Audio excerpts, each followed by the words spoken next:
مولاي صل وسلم دائما أبدا على حبيبك خير الخلق كلهم مولاي صل وسلم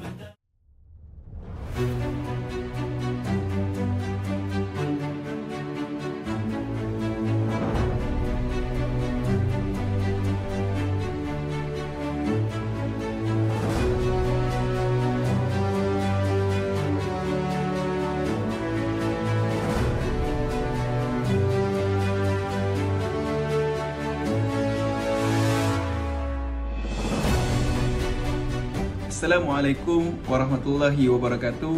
Saya Muhammad Hakim bin Hadi Adam selaku Presiden Kelab Iqra dan staf kepimpinan ingin mengucapkan tahniah dan selamat datang kepada semua mahasiswa dan mahasiswi ke Universiti Tun Hussein Onn Malaysia.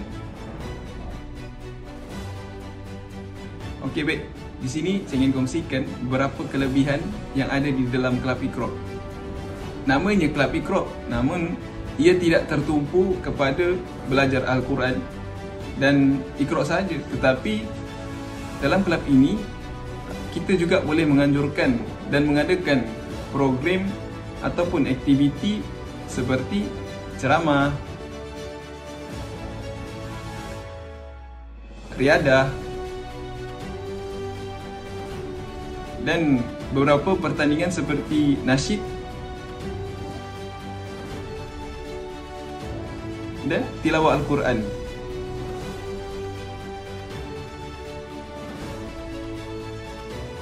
Selain itu, di dalam Kelab Iqra ini ada keunikannya.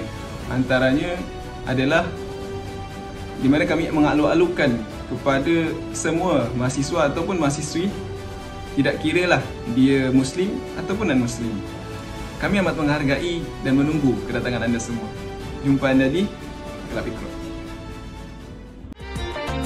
Andai kau rasa indahnya cinta, kau ingin selalu bersama. Setiap saat, setiap waktu seakan tidak jemu. Begitulah jiwa yang kekosongan, iman jangan dipisahkan.